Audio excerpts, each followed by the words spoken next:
Hello.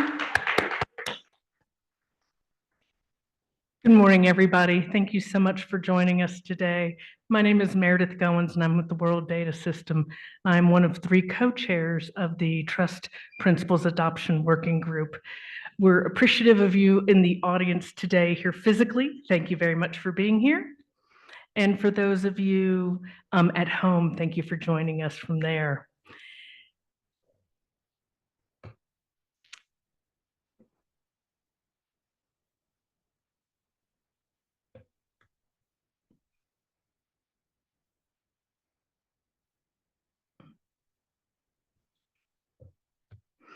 Okay, so all of our RDA members, thank you so much for being here. Remember that you are the heart of our community and it takes all of us to come together. But first, let me tell you about today and what we plan to accomplish and how we want you to participate and be a part of this discussion. First, we'll do a bit of an introduction. Dawei Lin, one of my co-chairs. Mickey Linlar is our other co-chair, and they apologize for not being here today. I will review our working group goals, activities, and timeline, kind of what we're doing and where we're going and how you can contribute. I'll give a review of the preliminary survey findings. We have a survey that's currently open. We have a glimpse of what that looks like. Start taking notes for the discussion, because that will be where we'll definitely want to see what you'd like to see out of this survey. We will review a use case that we have. Dawei will lead this discussion, and Bob Downs will share a use case from the geo perspective. And then we'll have a discussion. This needs to be an interactive conversation. This both online and in person. We want to hear from you, what questions you have, what challenges you face with the trust principles, and how we can make this easier for you to adapt at your data repositories. So with that being said, just one touch of housekeeping. We welcome you if needed. The facilities are across the hallway once you leave the auditorium. As you see, the green signs will escort us if there's any challenges. So please be aware of your surroundings and take just a second to recognize your emergency exit. Okay, that being said, I want to thank you, and I'm going to let Dawei give the next piece. Thank you. This slide. Okay. Oh, okay, cool. Oh, okay. Oh, cool. Yeah, so welcome again. And for people who are new to Trust, I think we're here to advocate for a trustworthy data home, AG repository, and to let the repository uphold the highest standard of operational reliability and long-term sustainability, like the long-term preservation. And so the trust principle, as you heard mentioned by Hillary today, along with the care and fair principles, like the trust principle actually was developed under RDA. And I think that's kind of a reflection of the RDA community's expertise and the collaborative spirit. And so the trust principles, the original paper I checked, is still cited like pretty like average 1 per week. It's very actively used, but we still see the potential for its impact. And so I think this working group is trying to transform that potential into something tangible to advance the field. And so that's kind of the big goal. And the specific goal for this working group is to really clarifying some relationship between trust and the trust we shorted first trust principles, and then like with other certification standard, you know, the metrics of different kinds we list a little bit over there, and like desirable characteristics. And then the trust, I think probably gonna through the use cases you can also find is not a new standard. It's not for certification. It's really kind of complementing a lot of other efforts. And then again, for people who are new, like trust is acronym. The T for transparency, R for responsibility, and U for user focus, and S for sustainability, and T for technology. And also there was a QR code. You can use that to access to the document of the working group. And I will pass the mic to Meredith again to show you some result of the survey, which is really wonderful effort. Yeah, go ahead. Thank you, Dawei. First, I'm going to do a quick update. Many of you know that we formed this group about a year ago, and our hope was to be able to share our final outcomes. However, I personally had some challenges getting this through our institutional review board. Not all countries have this. We have to have all of our projects that involve human subjects, including a survey, reviewed and approved. So my first experience of having an international board go through our IRB took a bit of time. So we requested an extension and RDA graciously agreed. So we have an extension. We hope this time next year to be able, well, no, we don't hope. We plan to share the information, the final outcomes. So what are we doing? So we created a survey, which we've had results on that I'll share a little bit of. As you'll see on the screen, the green is the things that we've completed. The yellowish color is what's in process. So we're completing the survey. It closes on November 29th of this year. We're collecting use cases as it stands now. If you have a use case, we'd be happy to discuss that with you at a later time. We're posting an entry into Wikipedia, fleshing it out a little further with a literature review through some guidance and suggestions from our editor on Wikipedia to have this information shared broadly. And then we're presenting about this and sharing this with individuals so that we can get feedback from the community. That's you, so that we can make sure that we're meeting your needs. And then some other things that we're doing is we're going to map the different things to the different criteria that are out there. So we'll get into that in just a little bit. I think Bob's use case study is a great example of how that will happen. Our final recommendation we plan to release in October. As you may be aware, with an RDA recommendation, we do require feedback from the community. Again, that's where you participate. Taking the survey, giving us feedback, telling us use case examples. This is how you can engage with this. We are going to publish a full article on this. We do have funding to be able to pay for the APCs to be able to handle that. So we'll be able to share this and submit it. That, of course, we know journal publications can take a little bit longer than maybe we'd like. So I put an estimate timeline in there for that. Okay. So next, let me tell you a little bit about the survey.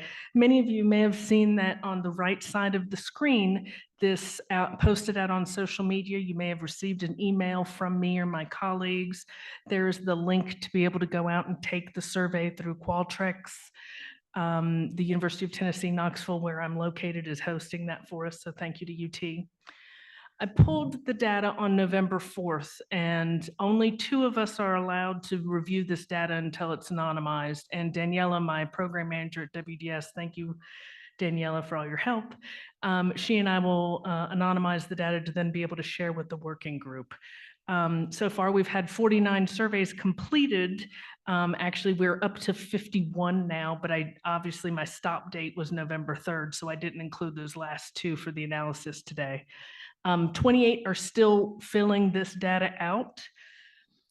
One comment we've received is how long it might take to fill this information out. And so I looked, what did it take? Well, we had 98 seconds. They didn't complete the survey. They just they were just looking to see what the survey said.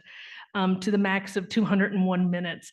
Honestly, that means that somebody pulled it up and stepped away, right? We've all seen this before. But really about 17 minutes. We had guessed it would take, we analyzed it, said it would take about 12, but 17, it does take a little bit of time, but that's because there's some open answer questions that we wanted you to be able to contribute to. And we'll go through some of those early surveys. Also, as others, we allowed individuals to be anonymous in this process. 19 have agreed, requested that all identifiers being removed. We're going to do that for everybody. and 33 allowed for us to be able to reach back out to them to ask clarifying questions. So that's what we hope to hear today, is what clarifying questions you may have from us. On the next slide, I'm going to share with you, this is a lot, okay? And we need to do some pretty heavy analysis on this. This is a very basic beginning analysis. We had a lot of different people say that they had different hats that they wear during this. One individual said, I am to 7 different things. I am a data steward. I am a digital preservation practitioner. They were a legal expert, a librarian, and a policymaker, and a professional. So that person wears a lot of hats. There's a lot of us that do so. So we will take and analyze and look at who these individuals are for that. One thing that I'm very excited about is that we have good representation. I included a map because that's the easiest way to show quickly who was able to answer. And then I give you the counts as well. Kudos to Germany for having the most responses as of today at 9, but we have a nice sampling with individuals from at least one, many countries with at least one individual coming in. We do request that if you have other individuals who may benefit from the trust principles, to have them complete the survey as well. We had an early career individual reach out saying, may I do this with my manager as a learning experience? What a great learning experience. So consider that if you have junior staff or faculty that may want this experience as well. So you'll see I put a count for everything, except for once we get to the qualitative, I give kind of some summation there. Care principles, we had 44 people answer. For both fair and trust, we had 45. And since they were so close, I kept them in the same chart. The good news is that most people have used the principle or have a solid understanding of the principle. Very few have never heard of it. And some have heard of it, but don't really know what it is. We can see that FAIR principles are really well known. Yes? So the orange is the FAIR principles, the blue is more of the trust principles, and the green is the care principles. So looking at the 4 different ways of do I know it, never heard it, to the entire, oh my gosh, what is this? I use this every day, that type of thing, that's in here. So we also asked if they've heard of the certification standards. So Core Trust Seal, and we decided these 3 specifically, the Nestor Seal and ISO 16363. As you can see, Core Trust Seal is very well known out of the respondents. Nestor not as much as the others, and ISO is a little more well known. There's a lot of folks that said no, though. So certification and the conversation about certification needs to continue. As a way. And just as a side note, the World Data System requires data repositories to be certified by Core Trust Seals to be members. So just wanted to share that with you. And you'll see that in a question in a little bit. So have you participated in a certification of a repository? So let's talk about what participation may mean. Were you a part of it? Were you a reviewer part of it? So we could have clarified this question better. Somebody could have participated in a certification by serving as a reviewer. Core Trust Seal requires that WDS members and anybody who is a Core Trust Seal certified repository to review others. We're better when we're reviewed by others, I believe. So in my input, I'm a big peer review fan. You'll see some other certifications listed, and you'll also see that Core Trust Seal is listed with multiple certifications. So this may be where somebody may have gone after ISO, but also served as a peer reviewer. That's a hypothetical right there. We don't know. We didn't ask that question specifically.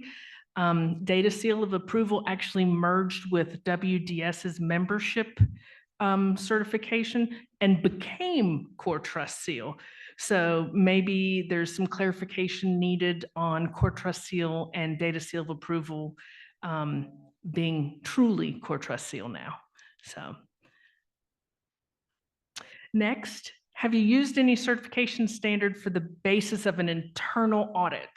So oftentimes we do an internal audit before we move into certification so that you can see if you're ready before you share with your others. You do it as a learning experience. You do it to figure out where your gaps are, right? So if you were doing this as an internal audit, what certifications did you use? Well, guess what? Core Trust Seal comes in as the leader again, but you'll see that there's others as well. They look at ISO as a potential for an internal audit as what they should use as their basis. We have some others up there as well. Again, we see Data Seal of Approval as a separate entity, but now that that's wrapped into Core Trust Seal. And then we talk about motivation, and we ask for two different types of motivation, extrinsic and intrinsic. So this is, how does this outward facing, and they wanted, the respondents have said they could do up to 5, and we didn't do the big analysis past just reporting out the numbers at this moment. They wanted to show that they were trustworthy. And then very closely, 14, 13, 12, 11, 10, all close in range right there. They wanted to show that they're meeting community requirements, show that they have digital preservation practices in play, showing their transparency. All of this matters, right? So, and then there's a little bit of increasing awareness of data stewardship roles. Is that really why somebody, was that the motivation behind certification? The answer right now, again, these are early findings, is no, that wasn't a reason why people went into certification. So the intrinsic, again, validation of a trustworthy digital repository. So we keep hearing that. I want to show people and I want to show myself that what we're doing is supporting a trustworthy digital repository. Continuous improvement, which if you're in the data world, that's all we do is constantly adapt and change and move towards better processes. Improving your capabilities tied with that as well. And then you have things like participation in the repository community, supporting one another here. Getting that independent advice is very important. And I had thought that that would be higher. My bias there, but it wasn't. So these are early findings, so let's see what happens. So not everybody has gone through certification, and we wanted to know why. We had some others in here in that 6, and since there were 6, I went ahead and rolled them out specifically. They were new to the position. Makes sense, trying to get your feet underground. But most importantly, people lack the time and the staff capacity. Certification does take time. It does take staff time, but that is a challenge. Same with it's not being required by stakeholders. So if your funders or your community or your users or depositors are not requiring that you be Core Trust sealed or Nestor seal or ISO certified, then you probably won't go after it. So that's number 2 there. Not a priority. Had other fires to put out. Yes, we all face these. That could be part of it as well. Lack of funding. Okay, who here is funded well enough? I don't see a single hand. We all need funding. That sustainability of funding is a big deal. But that lack of funding does play into the lack of time and staff, right? So those are connected. We did have some individuals that were currently working on certification, and a few that said, or 2 that said, no, we just don't need it. And then 1 that said, I wasn't aware. Some of this, one answer I'd like to look at under the other included is the ROI on certification was not well enough proven to convince stakeholders. So that's something I would like to address to all of our certification bodies out there is how do we do a better job to encourage people of why this is important? And it's not just the data repositories we need to encourage. We have many stakeholders in our worlds. So, okay, so we had asked, Dawei had shared what the trust principles, what the acronym stands for. So in the transparency, We had asked, and these were all qualitative, free form, give us whatever you think this fits best. And so these were the items that they had said and how they share publicly that these items are shown, okay? And the answer constantly said on our websites, and then they would give a link. And I did not, since the data is not anonymous yet, we did not share the links yet. So I took a summary of the feedback. They do it through their metadata, through their data documentation. 4 people had said their policies. 9 said in their terms of use. If you haven't read your terms of use of your data repository recently, please go out there and read them. They remind you of who can do what and why, and that's very important. And that's actually one of the best ways to train new staff and new depositors is walking through that terms of use. One great example I've seen is an individual, one of the repositories that's a member of the World Data System actually has a 2-minute video that walks through their terms of use, and they use it on their onboarding for new scientific faculty at their location. So just an idea. And also their data management procedures. So because the policies and the procedures were in there separately, oh, I have 2 in there, so that should actually be a 5. My apologies on that. Responsibility. So how do we show that we're responsible? And the public evidence that they show that the data repository they do it through adherence, through those standards and policies. They're responsible for the quality of the data. And I really liked these 2. Again, I'm a peer review junkie, so I'm going to quote that, one way they show they're responsible for the data is that they peer review it. But also, I like repos that provide these checksums via API to help ensure the authenticity of a file available for download. Now, looking at this, I copied this directly. Yes, this is a quote, so there's misspellings in there. I use this one specifically because this is the essence of what many of the respondents said. Out of those 7, 6 of them said something like this. So I think that's important to highlight this. Obviously, in the journal article, we'll do correct spellings and all that. They wanted to guarantee their data is accessible for at least 10 years. Obviously, that shows that longevity, that sustainability of the data. And then the clear distribution of tasks. Who does what? Is it the scientist? Is it the data repository's responsibility? Who does what where? And obviously having the workflows helps with that. But providing data services is another piece as well, where they show I'm responsible for this through the data services we provide. So I actually think those last 2 are probably connected. User focus. I found this one interesting because we care about our users and we want our users to be able to give us feedback, and we ask them for it. You probably offer surveys or feedback mechanisms. I was pleased to see UX testing, so user experience testing. Does the repository make sense to go in and use? Do you know how to logically walk through a request? Either as I would want to know either as a user or as a submitter. So that'd be another question to follow up on. I liked that they had advisory groups. Having those stakeholders give a say matters. It helps you stay true to your repository's users. Obviously, we did have there's multiple ways, multiple different types of repositories, and institutional repositories were called out specifically in 3 different responses. So you'll see that in a little bit when we get to technology as well. So how do we do sustainability, and how do you show that to people? Well, you assign DOIs is one example.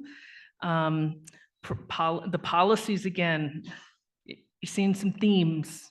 Policies and certifications requiring long-term holding of the data, preservation plans, disaster risk recovery plans, that internal business processing. Not all these documents are actually public facing though. I would imagine that not all of this is public facing. Much of it could be, but some of it you probably just don't want to share necessarily. That's part of that risk reduction.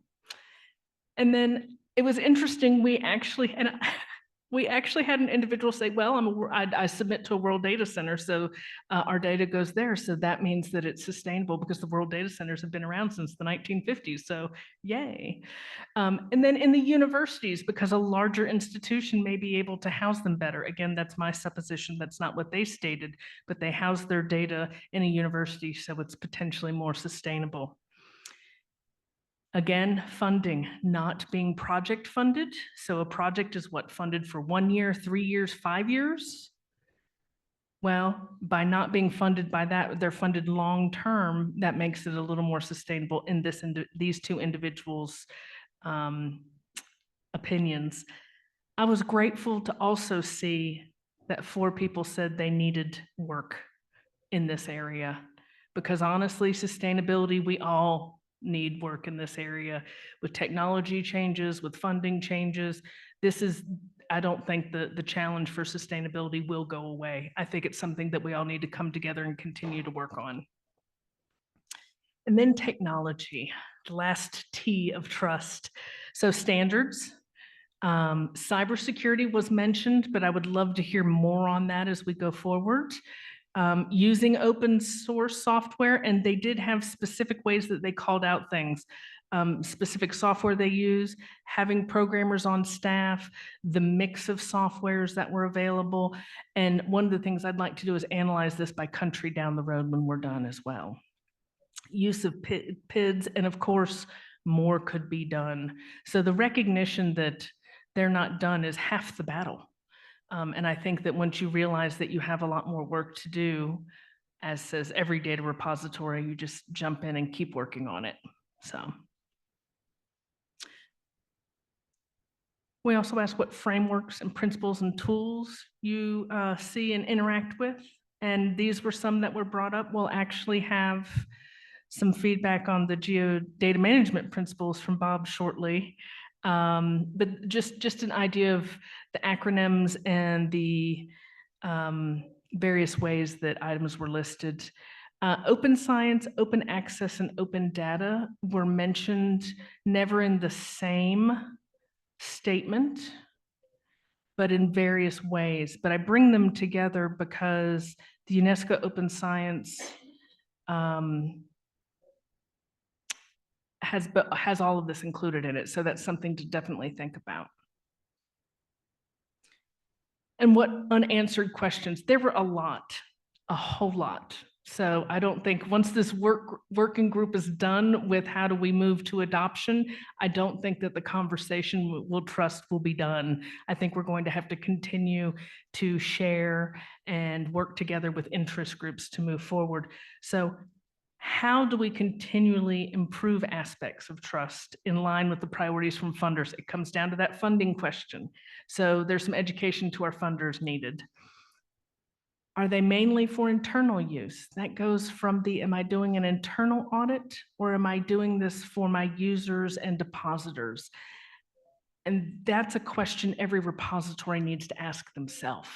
Why are you doing this? That's really up to you and your repository. I found it interesting. One of the comments was on technology, and is this where we should focus? And I'll let you read that. And also grateful that this same individual included how does this relate to the care principles? And how do they tie in, and that the care principles aren't really reflected in the trust principles. And that'd be a good discussion question for us to have. And then trust principles are ideal, meaning these are, principles, we should go after them. They're not based, check 1, 2, 3. How do we ensure that harmony going forward? Yes, there are overlaps, but we can't adopt them all at once. It's the same with FAIR. If you've figured out interoperability perfectly, let me know. Let's talk on the backside. It's an ongoing conversation. Data repositories will be needed today, tomorrow, my grandchildren's lifetime. We'll need a long time to work towards this, so it's not going away. All right, we did ask if people had examples. We have 5. I'll be following up with these individuals in the coming week about, hey, you have use cases. We have a template available for individuals to complete. but we're going to reach out to them and say, hey, let's see what else you have. If we have use cases in the room, I'd be happy to talk with you afterwards and give you my card, and we can talk about how to collect those and work together on collecting those. We do have a form, but I'm also happy to interview you, if you will, through a phone call. So this is where we had a lot of comments, and I did some, basic, I did some quotes instead of the full analysis because there's a lot of text that was provided. When I downloaded, I had almost 6 pages of just text on this question alone. So I grabbed just 3. Again, this is early analysis. I grabbed just 3 that kind of highlight the questions and the comments and examples. Being used during Core Trust Seal certification makes them feel more comfortable moving forward with that. That documentation and using the principles as a self-assessment was helpful. And then doing it as preservation as a service. Preservation as a service came up time and time again, and that is a business model. So that's something to think about when you're looking at your sustainability. Are you a service provider? It depends on what the goal of your repository is. So, do you think trust principles are related to certifications or assessment? Majority of the folks said yes, and I think there's some logical ties there. And trust is a succinct summary of some key repository features. So one of the questions we ask in a minute is, well, what's not answered? What's missing? So we had some folks say, yes, there's some things missing. The trust principles don't address intellectual property. There are not actionable, measurable metrics to show that you meet the trust principles. Needing more model frameworks, and that's what the use cases we hope to be able to do, is to share those examples with individuals. The trust principles aren't inclusive enough of the indigenous data sovereignty and the care principles, so something to potentially address or find some connections.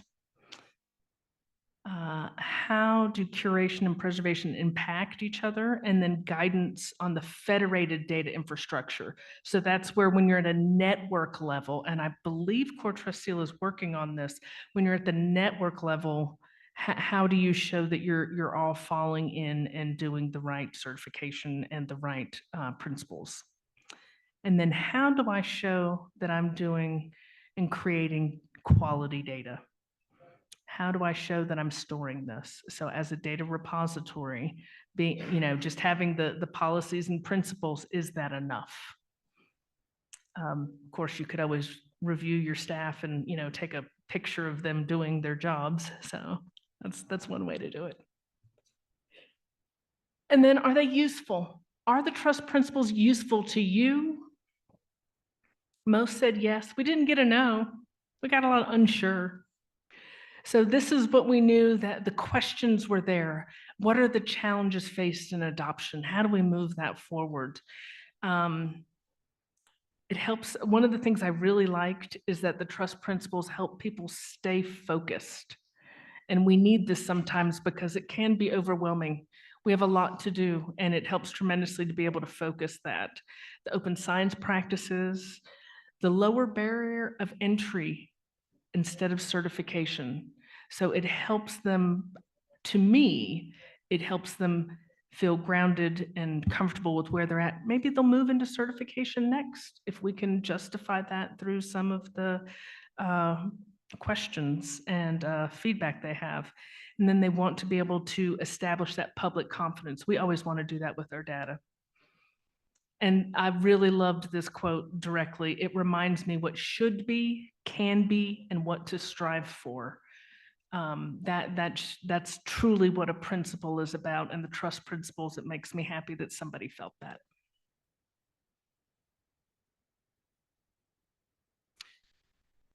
So what's confusing? We've probably seen most of this already in the conversation and the survey results.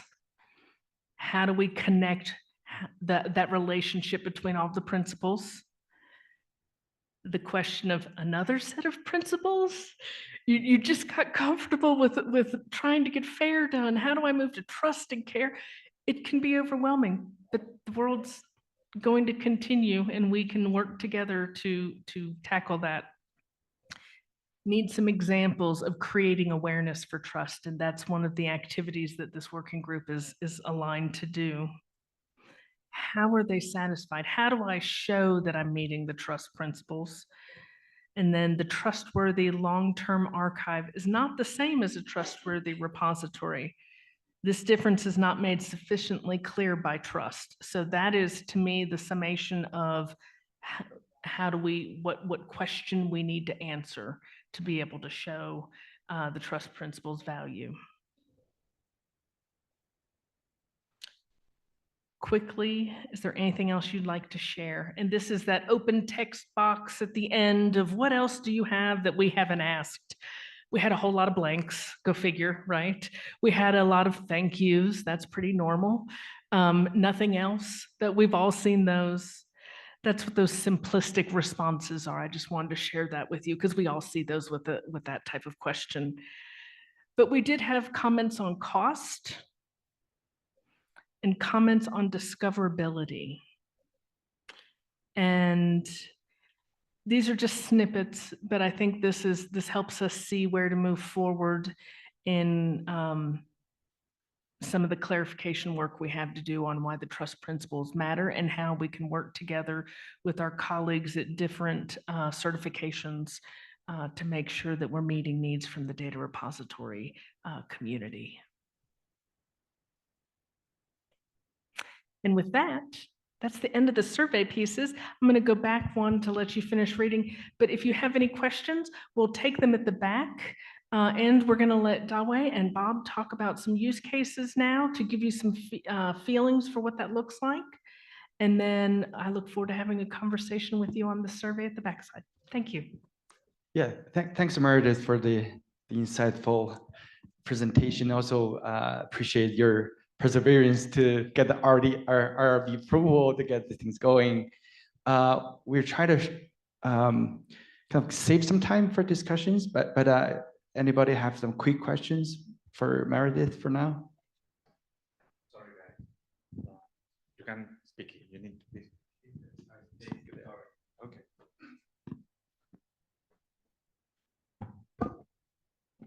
Okay, I guess maybe we're just gonna move on. And I think one thing I want to mention that although survey was just done for like 50 surveys, like the working group is keep working, and the use cases we're trying to collecting is to exactly try to repeat what Meredith has presented, is they put some concrete terms into the principles. And so in the last year, we have talked all three certification standards. They come to the working group, make a presentations, and then align what other things overlap and what other things are missing. So like the three certification standards and also the care principle group, the Maui and Riley and came to the group to talk as well. As really stimulating presentations, and I think people can follow with us if you want to access the videos. And then, by the way, the working group is open to everybody, so still join us, and you can see the recordings and the report we have. And also we have Data Preservation Coalition. They presented their rapid access model and make the alignment as well. It turned out they are focused on the organizational preservations, but we have a lot of common interest that would with the sustainability, like the trust principles advocated for. And so Meredith mentioned that there is a template we developed for use cases, which is Bob going to present as one example. And so there's a lot of questions are in the use cases, and then we really want to hear people here online and in person to see if you can contribute more. So maybe now I will invite Bob to share the one use case from the Geo. Thank you very much, Dawai, and thank you, Meredith, as well, for organizing all this. And so I'm going to test this. Seems to be working. Oh, okay, thanks. Great. Oh, that one? Oh, okay. So, yeah, I'm Bob Downs, and I'm at Columbia University at Season, and we've changed our name again, so we just go with the acronym at this point. And it's part of the new climate school at Columbia. And I should mention, though, that I'm supported by the NASA Socioeconomic Data and Application Center, the NASA ESDA Standards Coordination Office, and also the NASA Astromaterials Data System, which we just call ASTROMAT. And Carl Benedict is formerly from the University of New Mexico, and he just recently retired. So I'm going to try to be quick here because we got a slow start. But a group of Earth observations case study or use case here on adopting the trust principles is an interesting perspective because the group on Earth observations isn't one organization, it's an organization of organizations. So it's an international network, if you will. And there are lots of government agencies as well as partners and commercial organizations that are all collaborating together in GEO. And in particular, we do our work through working groups, and the Geo Data and Knowledge Working Group, which used to be called the Geo Data Working Group, originally when we started in 2020, has been looking at a lot of these different principles, standards, et cetera, for guidance. And so we have three subgroups in the Geo Data Sharing and the Geo Data and Knowledge Working Group, and that is the Geo Data Sharing and Data Management Principle subgroup, the In-Situ Data subgroup, and the Law and Policy subgroup. Each of these subgroups is working on various initiatives, and some people are working in more than one subgroup as well.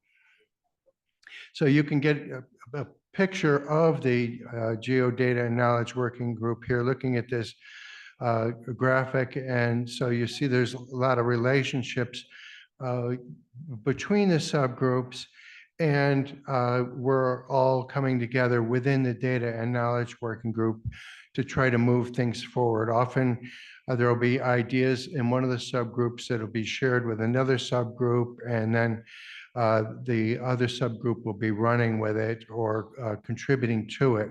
So it's quite interesting how that works.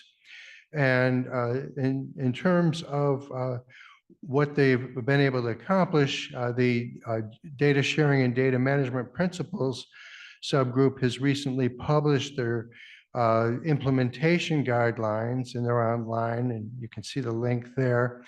The In-Situ Data group has been working on a strategy for this and also providing examples and advice to members of GEO that are looking for such.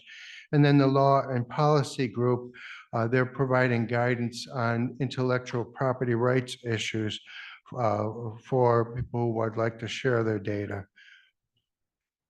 So this kind of gives you a graphical depiction of the activities of the Data and Knowledge Working Group.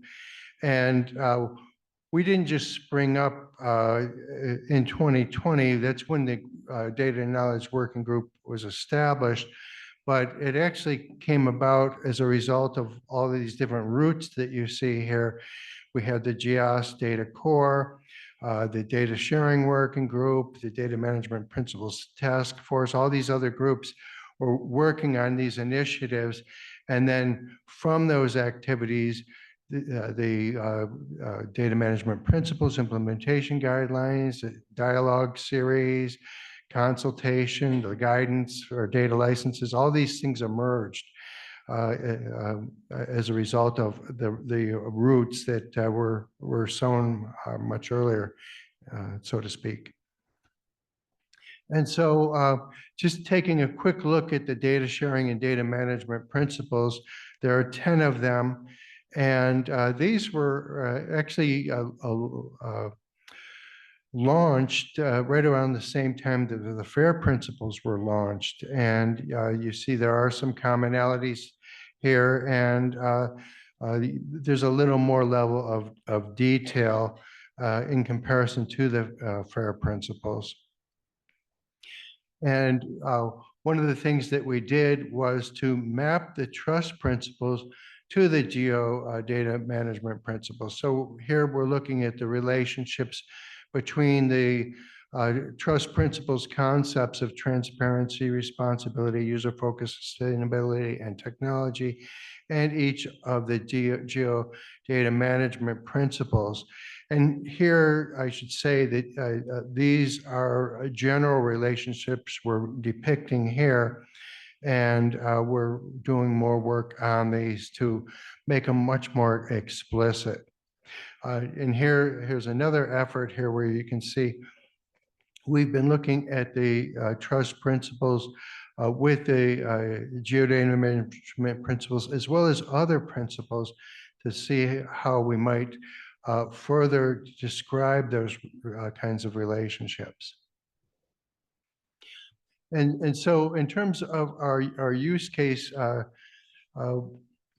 we are using the trust principles because we're finding that various members of GEO are getting value from them. They're really serving as a guiding light for us.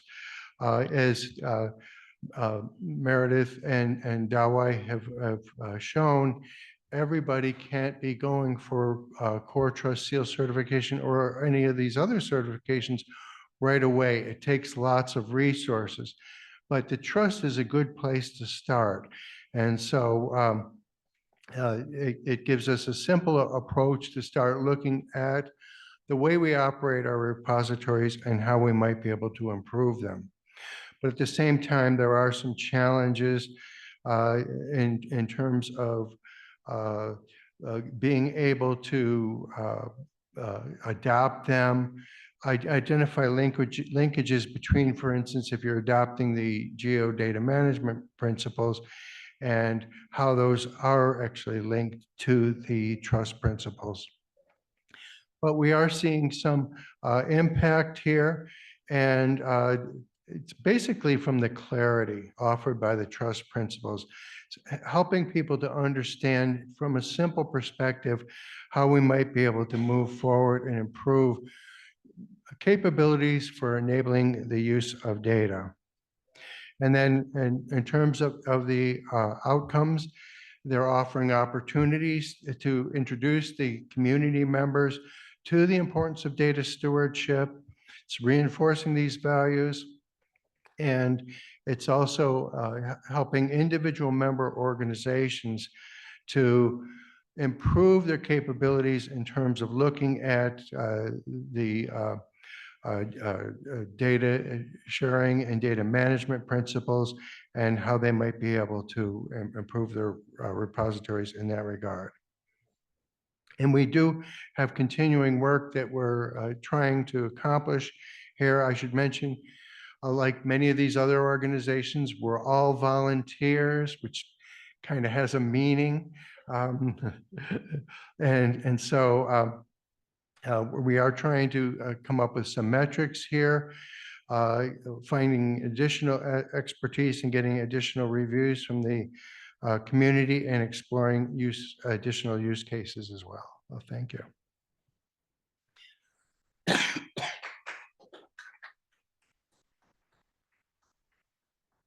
Thanks, Bob, for the presentation. And so we have some time left, and I think maybe we can switch to the discussions. And first of all, like any questions specifically for Bob's presentation?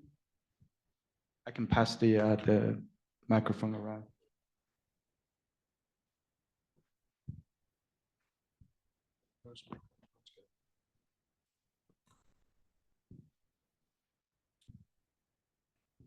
Do we have any questions online? No questions online. We welcome feedback in the chat as well.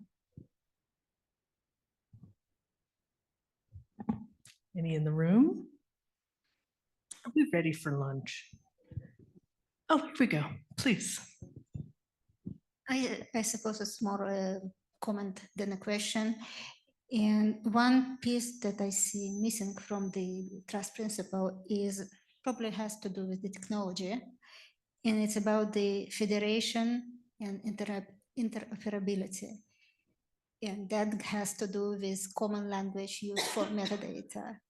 Because I work reviewing some multiple data management and sharing plans for NIH. Oh, not troubleshooting, not review, not a formal review.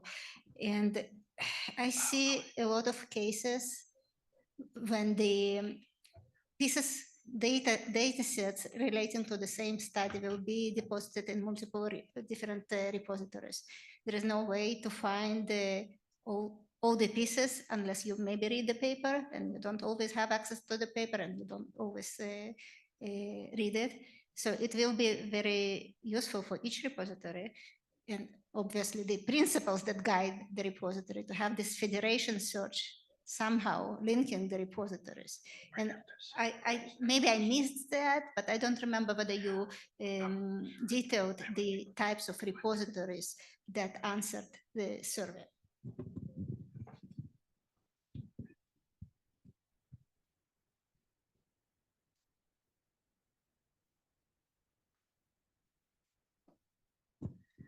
So the question was, what types of repositories were asked, or were answering, and being a part of a federated repository, and how do you show, if I'm understanding correctly, how do you show the which schema was used for each of the different, the paper versus the for the data? Include federation into the principles. That was one of the comments that was made, is how do you show, instead of an individual repository, the federated data repositories, the community under maybe a network. I think of Clarin as an example, maybe NIH where you're from and all the different NIH repositories. Yeah. There's So I think they ask us to speak to this microphone. So how like yeah, I think that's a great suggestion, and I think we did reach out to a couple of organizations that endorse the principle, like trust principles early on, like the Coalition of Open Repository, like open. Yeah, so like that, those that the federations actually, they help us to reach out to the individual repository, but maybe there is a when we get the final recommendations, probably that's a good way for them to give some comments. I think that's a great suggestion. Thank you for that feedback. Others in the I'm room or just online? Yeah, I'm just curious, like how many people heard of the trust principles? Okay, as most people sitting in the front, like heard of trust principles. Yeah, okay. So I'm wondering, might I add a little bit to your response? Adding a little bit to the response to that question. I'm at a repository. You can see I'm at a couple of repositories, both CDAC and Astromet. But there we are part of the ESDIS Federation, which is a coalition of repositories that are part of the world data system. And for ESDIS, the value that we find, well, one of the values is by working together, that is the different data centers within ESDIS, working together, we're able to share knowledge and understanding amongst us, and also we're sharing resources. So people start to use technology, they're adopting a particular tool or even a particular approach. They're adopting a particular tool or approach, and in doing that, they're sharing the way they adopted that with other data centers, and then the other data centers are able then to start adopting it themselves. And what we often see is in the adoption by another data center that they say, well, we can improve it a little bit more, and then they're sharing their improvements back to the original data center that adopt those. And then next thing you know, there, in addition to the early adopter, we have adopters, additional adopters within the coalition who start to adopt it as well. And so, as they say, all ships rise with the tide. That's great. Any other question, comments?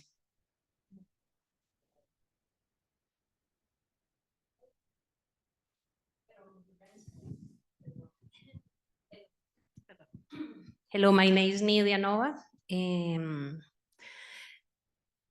Ahora me toca en español.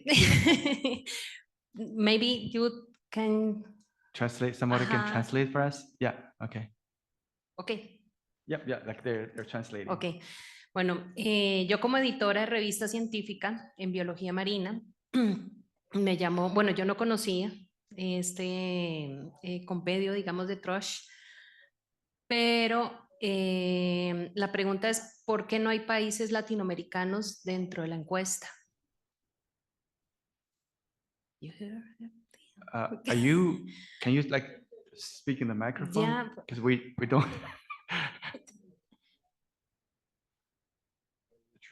The translator can.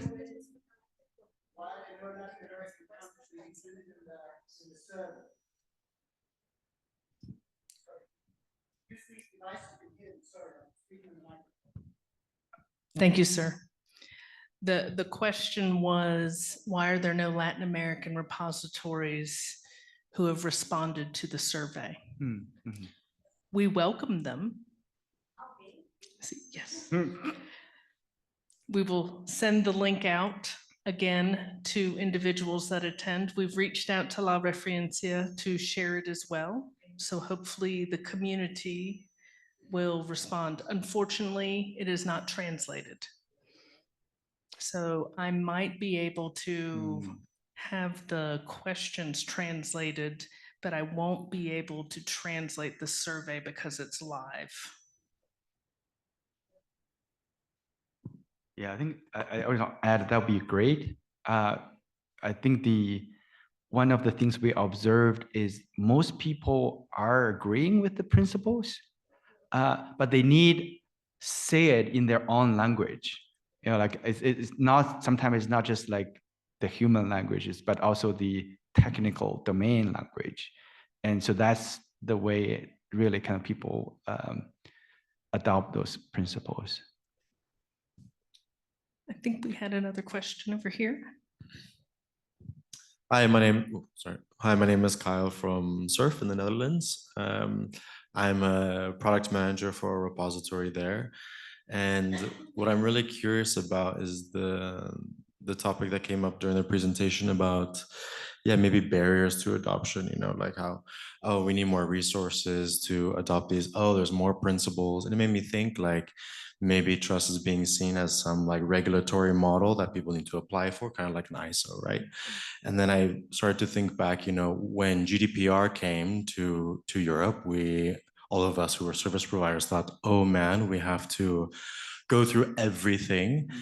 And what really helped us actually get out of that was this like privacy by design model of thinking, that instead of seeing it as some ad hoc assessment of something that you're running, start to embed these principles from the beginning in your design. And I wonder if that could be a bit of a gateway to adopting trust, is to kind of package it more as trust by design, and these are the things you can do moving forward.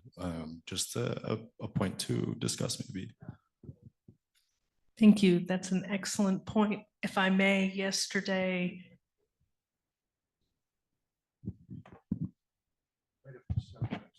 the question was using trust principles as part of the design of a data repository, as the collection process, and well, all processes as part of the data repositories. That's actually a very good point. We had this conversation, WDS, the World Data System, held a workshop yesterday specifically for Latin American countries to talk about their challenges and needs. And this may relate to the last question, since many of the data repositories and policies relating to data repositories are very early in development in the different countries that we were talking with. Maybe this is one of those pieces that each country decides if they want to include in their discussion of best practices. Could these be guiding principles for you to consider? It's up to each country to decide, each repository to make that decision, but I think that might be a good way to implement what you were discussing with your experience with the new privacy laws in Europe, which actually kind of impact the rest of the world too. So they've impacted, I know, my office in the US as well. Anyone else have any feedback? Yeah, maybe I want to add another point. I think in terms of implementing trust principle, probably already in the operation of the repositories. And like a lot of repositories certified by Cultural Seal, they follow those principles, right? But I think maybe you mentioned in one of the Meredith slide is like you need staff to prepare for the certification, which is you have to collecting a lot of documents and say this is the evidence you need to get a certification. So that is a different effort than operating a repository. So that's kind of a little distinction.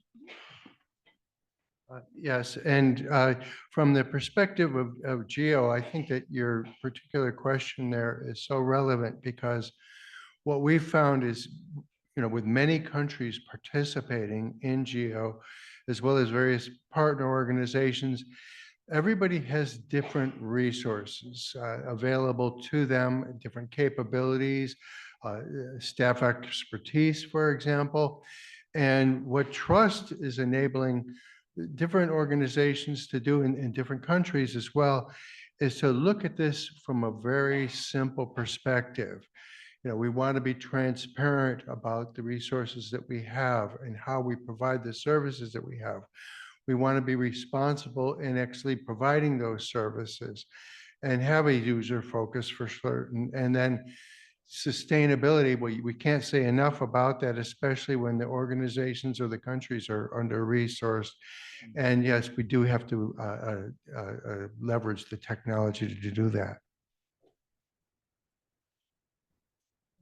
Yeah, any other question, comments? Yeah, so I think maybe we can close the session by, I think we invite you to join our working group, and Meredith has link, that, and there's work to do, and based on the use case and the people we have come to the working group for discussion, I think is more powerful to collaborate, to have the multiple principles working together, multiple repository working together. So join us.